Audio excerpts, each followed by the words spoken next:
Good morning students. बेटा हमारा topic चल रहा था tokens, smallest unit of program. Program की सबसे छोटी इकाई जो है वो टोकन्स कहलाती है और इन्हीं टोकन्स की हेल्प से हम पूरा प्रोग्राम लिखते हैं। ये हम पढ़ चुके थे। अब टोकन्स कौन कौन से थे? पहला टोकन्स था हमारा कीवर्ड। पहला कौन सा था? कीवर्ड, जिसे हम रिजर्व वर्ड भी कहते हैं या सुरक्षित शब्द हम कह सकते हैं। तो कीवर्ड क्या होते हैं? ऐसे वर्ड होते हैं जिसे सी लैंग्वेज में पहले से ही परिभाषित कर दिया गया है, उसका एक मतलब है और उसे रिजर्व कर लिया गया है कि आप वेरिएबल का नाम देने के लिए, पॉइंटर का नाम देने के लिए इन शब्दों को छोड़कर कुछ भी काम में ले सकते हो। वो रिजर्व वर्ड है, सुरक्षित शब्द जिन्हें हम कह सकते हैं। और दूसरा हमारा टोकन था आइडेंटिफायर। दूसरा हमारा कौन सा था रिजर्व वर्ड बेटा? आइडेंटिफायर। अब आइडेंटिफायर्स क्या होते हैं वो देखिए। किसी भी वेरिएबल या पॉइंटर या स्ट्रिंग या एरे को जो हम नाम देते हैं या प्रोग्रामर के द्वारा जो नाम दिया जाता है वेरिएबल्स को, पॉइंटर को, स्ट्रिंग को और एरे को, स्ट्रक्चर को, यूनियन को, जो हम एक नाम देते हैं, जो नाम प्रोग्रामर के द्वारा दिया जाता है, उन्हें हम आइडेंटिफायर्स कहते हैं। जैसे हमने लिख दिया integer ABC। Here ABC are variables. यहां क्या है? ये ABC वेरिएबल्स। इन्हें हम क्या कहेंगे? आइडेंटिफायर। देखो आइडेंटिफायर का हिंदी में नाम होता है पहचान करता, जो किसी की पहचान करेगा। अब जैसे हमने ये मेमोरी बनाई, तो ये A है, ये B है, ये C है, तो ये इस पोजीशन को आइडेंटिफाई कर रहे हैं हम किससे? A से। या हम कह सकते हैं इस पोजीशन को हम किससे पहचान रहे हैं? B से पहचान रहे हैं। तो ये हमारा हो गया आइडेंटिफायर। अगर हम स्ट्रिंग का एग्जांपल लें, कैरेक्टर CH100, तो हम किससे पहचान कर रहे हैं स्ट्रिंग की? CH। हमने उसको एक नाम दे दिया, तो ये जो नाम है ये क्या कहलाएगा? आइडेंटिफायर्स, जिन्हें हम प्रोग्राम में प्रोग्रामर के द्वारा लिखते हैं। इन्हें आइडेंटिफायर कहा जाता है। ये किसी भी भाषा की बेसिक रिक्वायरमेंट होती है। ये क्या होती है? किसी भी लैंग्वेज की बेसिक रिक्वायरमेंट होती है। कौन? आइडेंटिफायर। जैसे C हो गया, C++ हो गया, जावा हो गया, ये हमारी लैंग्वेजेस हैं और भी बहुत सारी हैं हमारी लैंग्वेजेस। तो ये जो लैंग्वेजेस हैं इनमें पहचानकर्ता जो है या जो आइडेंटिफायर जो है वो क्या है? एक बेसिक रिक्वायरमेंट है। इसके बिना हम हमारे प्रोग्रामिंग को नहीं कर सकते हैं। तो ये हुए हमारे आइडेंटिफायर्स। अब होता क्या है, हर एक लैंग्वेज में आइडेंटिफायर्स को नाम देने के हमारे पास कुछ रूल्स हैं और ये रूल्स जो हैं वो बहुत इंपॉर्टेंट हैं। जो हम यहाँ रूल्स देख रहे हैं ये काफी इंपॉर्टेंट है, क्योंकि एग्जाम में ये अक्सर पूछ लिया जाता है। और बिफोर लास्ट ईयर यहाँ से क्वेश्चन पुटअप भी हुआ था कि आइडेंटिफायर्स को नाम देने के नियम क्या हैं। ऐसा नहीं हम कुछ भी लिख दें। हम किसी भी वेरिएबल को नाम दे रहे हैं तो ऐसा नहीं है कि वेरिएबल को नाम देने के लिए, पॉइंटर को नाम देने के लिए आप कुछ भी लिख देंगे। नहीं, ऐसा नहीं है। तो वो नाम देना है आपको वेरिएबल को या पॉइंटर को या स्ट्रिंग को या एरे को, स्ट्रक्चर को, किसी को भी आपको नाम देना है, आइडेंटिफाई करना है। या हम सिंपल लैंग्वेज में कहते हैं वेरिएबल को नाम देना है या पॉइंटर को नाम देना है। तो वेरिएबल को नाम देने के हमारे पास कुछ नियम हैं। Rules number 1। पहला नियम क्या कहता है? हमारा पहला जो रूल है वो ये कहता है कि आप किसी भी वेरिएबल को नाम दे रहे हैं या पॉइंटर या स्ट्रिंग या एरे, अब हम इन सबको क्या कह सकते हैं? आइडेंटिफायर कह सकते हैं। ठीक है, तो हमें आइडेंटिफायर को एक नाम देना है, तो नाम देने के लिए आप A to Z अल्फाबेट्स काम में ले सकते हैं। डिजिट 0 to 9 आप 0 to 9 डिजिट काम में ले सकते हैं, मतलब हम अल्फाबेट्स ले सकते हैं काम में, हम डिजिट काम में ले सकते हैं, और केवल एक सिंबल अंडर स्कोर, ये हमारा होता है अंडर स्कोर सिंबल। तो फर्स्ट रूल हमारा ये कहता है कि किसी भी वेरिएबल को या कह सकते हो आइडेंटिफायर्स को नाम देने के लिए आप सिर्फ A to Z आप अल्फाबेट काम में ले सकते हैं, 0 to 9 ले सकते हैं, और एक ही सिंबल है अंडर स्कोर जो यूज में लिया जाएगा। अंडर स्कोर के अलावा वेरिएबल को नाम देने के लिए आप दूसरा कोई भी सिंबल यूज में नहीं ले सकते हैं। दूसरा नियम क्या कहता है हमारा, कि जो हमारा दूसरा नियम है वो ये कहता है कि हम हमारे वेरिएबल के नाम में या आइडेंटिफायर्स के नाम में अंडर स्कोर ही यूज में ले सकते हैं। इसके अलावा कोई और सिंबल यूज में लेना वर्जित है, मतलब आप उसको यूज में नहीं ले सकते।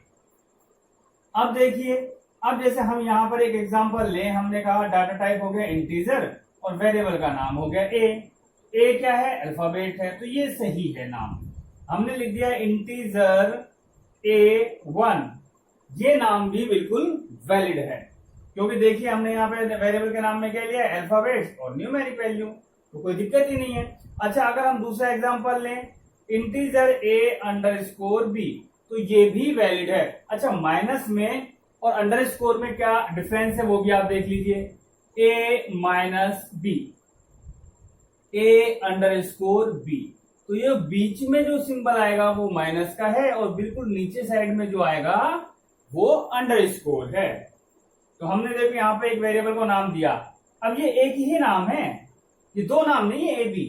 हमने कहा A_B, अगर मैं आप कॉमा लगा के लिखता, जैसे हम लिख देते हैं इंटीजर X_Y, P_Q, तो ये केवल दो ही वेरिएबल है, अंडर स्कोर इनको कमांड ही कर रहा है, इसी का ही ये पार्ट है। और अब हम तीसरा है यहाँ पर रूल देखते हैं। दो हमने देखा कि पहला रूल था कि आप A to Z alphabet 0 to 9 और अंडर स्कोर सिंबल काम में ले सकते हैं, आप केवल अंडर स्कोर सिंबल ही काम में ले सकते हैं, इसके अलावा दूसरा सिंबल प्रिवेंट है, यहाँ पर उसकी आपको परमिशन नहीं है। और दूसरी बात, जैसे अभी आपने ये देखे, अब जैसे मैं इसी एग्जांपल को थोड़ा सा मॉडिफाई कर देता हूं, इंटीजर A2, तो क्या ये नाम सही है वेरिएबल का? जी हाँ, ये भी सही है A2। लेकिन अगर मैं कहता हूं इंटीजर 2A 1B, तो क्या ये भी सही है? अब आप कहेंगे बिल्कुल सही है सर। क्यों सही है भाई?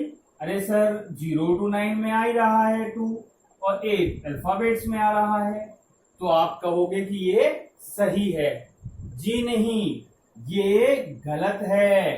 क्यों? क्योंकि हमारा रूल नंबर 3 यही कहता है। रूल नंबर 3 कहता है कि जो आपका वेरिएबल का नाम है या आइडेंटिफायर्स का जो आपका नाम है वो अल्फाबेट से शुरू हो सकता है, अंडर स्कोर से स्टार्ट हो सकता है, लेकिन एक डिजिट से आपको उसको स्टार्ट नहीं करना है। जैसे हमने यहाँ क्या करा था, A2 स्टार्ट किससे हुआ, वेरिएबल का नाम A अल्फाबेट से, उसके बाद 2 आया, लेकिन यहाँ आपने न्यूमेरिक वैल्यू पहले ले ली। तो रूल नंबर फर्स्ट क्या कहता है, ये आप काम में ले सकते हैं वेरिएबल को नाम देने के लिए। Rule number second, under score के अलावा कोई दूसरा सिंबल काम नहीं आएगा। और रूल नंबर थर्ड ये कहता है किसी भी आइडेंटिफायर का नाम एक न्यूमेरिक वैल्यू से स्टार्ट नहीं हो सकता। आप उसे अंडर स्कोर या अल्फाबेट से आप उसको स्टार्ट कर सकते हैं, कोई भी प्रॉब्लम नहीं है। रूल नंबर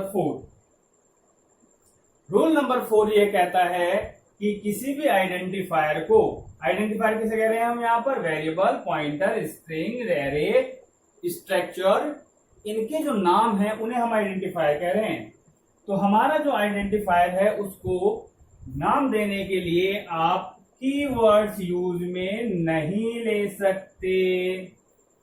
जो आपके कीवर्ड्स हैं, कौन कौन से हैं कीवर्ड्स?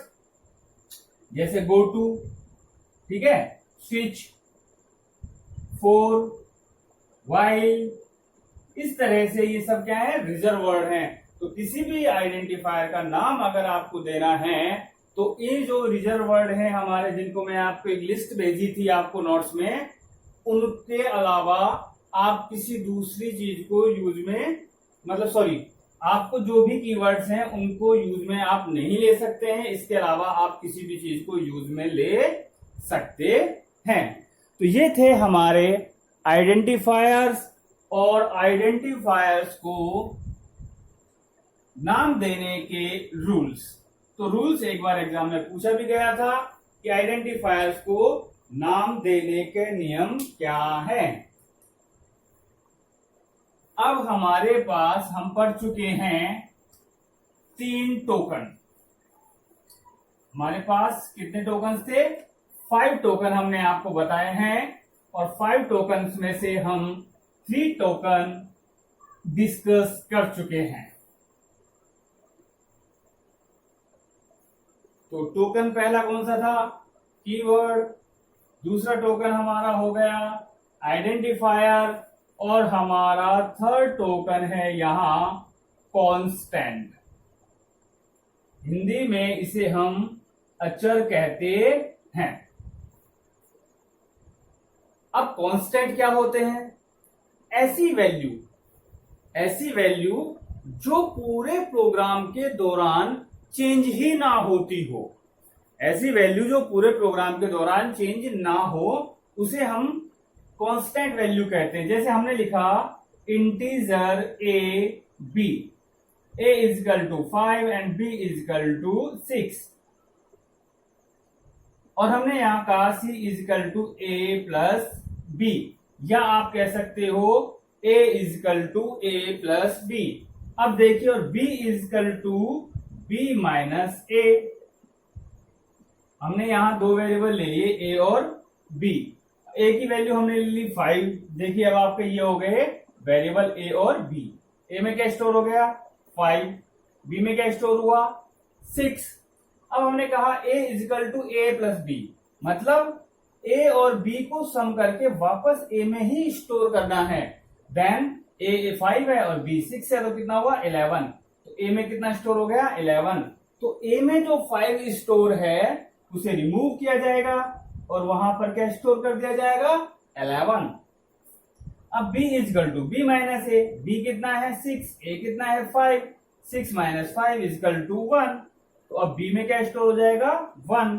तो आप जानते ही ये रैम में डाटा स्टोर होता है, रैम टेम्परेरी होता है, उसे वहां से रिमूव करके क्या स्टोर कर दिया जाएगा? 1। तो देखिए आपने यहां देखा a और b की वैल्यू अब चेंज हो गई। पहले क्या थी? ये थी, और अब इनकी वैल्यू चेंज हो गई है। इसलिए हम a और b को कांस्टेंट ना कह के वेरिएबल कहेंगे, मतलब चल। तो ये आपके वेरिएबल्स हैं। कांस्टेंट क्या होते हैं? ऐसी वैल्यू जो चेंज ही ना हो पूरे प्रोग्राम के दौरान, ऐसी वैल्यू जो चेंज ना हो, जो फिक्स हो, वो आपकी कांस्टेंट वैल्यू कहलाती है। जैसे हमने यहां यूज में ले लिया a और b, या यहां पर आपने a की वैल्यू ले ली 3.14। 3.14 किसकी वैल्यू होती है? पाई की। किसकी वैल्यू होती है? पाई। पाई सिंबल आपने देखा ही होगा मैथ्स में, ये पाई सिंबल होता है। और पाई की जो वैल्यू है वो होती है 22/7। डिवाइड करेंगे तो 3.14 हो जाता है। तो हमारी जो पाई की वैल्यू है वो कभी भी किसी भी कंडीशन में चेंज नहीं होगी। जैसे हमने लिखा पाई आर स्क्वायर, हमने लिखना है पाई आर स्क्वायर। तो पाई आर स्क्वायर कैसे लिखेंगे? पाई का मतलब 3.14 इंटू आर। अब यहां आप देख रहे हो कि जो वैल्यू चेंज होगी वो आर की होगी, रेडियस की होगी, 3.14 की नहीं होगी। तो हम इसी जगह ए भी लिख सकते हैं। तो हमने क्या लिखा? a into are. ए की वैल्यू कितनी आएगी? 3.14। आर की वैल्यू जो भी रेडियस दिया जाएगा वो यहां पर पुट कर दिया जाएगा। इस तरह से कैलकुलेट करेंगे। अच्छा, एक होता है 2πr। अब 2πr यहां भी 3.14, तो ये एक ऐसी वैल्यू है जो पूरे प्रोग्राम के दौरान चेंज नहीं होती है। इन्हें हम क्या कहते हैं? कांस्टेंट वैल्यू कहते हैं। अच्छा, अब हमने टोकन्स पढ़े थे, इनको ही मिलाकर, टोकन्स को मिलाकर ही प्रोग्राम लिखा जाता है, जैसे कीवर्ड, आइडेंटिफायर्स, कांस्टेंट, ये सब हमारे प्रोग्राम के हिस्से होते हैं, तभी तो प्रोग्राम बनता है ना। अच्छा, फोर्थ हमारा था पॉइंटर। पॉइंटर के बारे में आप पढ़ चुके हो, लेकिन फिर भी मैं आपको एक बार इंट्रो करवा देता हूं पॉइंटर का। पॉइंटर एक ऐसे वेरिएबल होते हैं जो किसी दूसरी वैल्यू को स्टोर नहीं करते हैं। पॉइंटर ऐसे वेरिएबल होते हैं जो वैल्यू स्टोर नहीं करते हैं, ये किसी दूसरे वेरिएबल के एड्रेस को स्टोर करने के लिए यूज में लिए जाते हैं। अच्छा, फिफ्थ पॉइंट था हमारा ऑपरेटर। तो पहला टोकन कीवर्ड, दूसरा आइडेंटिफायर, तीसरा कांस्टेंट, चौथा हमारा टोकन है पॉइंटर, और लास्ट हमारा टोकन है ऑपरेटर। ऑपरेटर क्या होते हैं? ऐसे सिंबल जो किसी वैल्यू या किसी वेरिएबल की कैलकुलेशन के लिए यूज में लिए जाते हैं, या ऐसे सिंबल जो किसी वैल्यू का ऑपरेशन कर देते हैं, उन्हें हम क्या कहते हैं? ऑपरेटर्स कहते हैं। जैसे प्लस, माइनस, मल्टीप्लाई, डिवाइड, आपका एंड ऑपरेटर हो गया, और ऑपरेटर हो गया, नॉट ऑपरेटर हो गया, आपके और भी बहुत सारे ऑपरेटर्स हैं यहाँ पर, इनको हम ऑपरेटर कहते हैं। अब जैसे कि टोकन की आपने डेफिनेशन देखी थी कि हम टोकन्स को मिलाकर ही प्रोग्राम लिखते हैं। तो एक प्रोग्राम में हमारे कीवर्ड्स भी काम आते हैं, हमें आइडेंटिफायर्स भी डिक्लेयर करने होते हैं, कांस्टेंट भी ले सकते हैं, पॉइंटर भी डिक्लेयर किया जा सकता है जिससे हम किसी दूसरे वेरिएबल का एड्रेस स्टोर कर सकें, और हमारे ऑपरेटर्स बिना ऑपरेटर्स के तो प्रोग्राम होगा ही नहीं, क्योंकि जो वेरिएबल की वैल्यू होगी उनको ऑपरेट कौन करेगा? ऑपरेट करने के लिए ऑपरेटर ही काम आता है।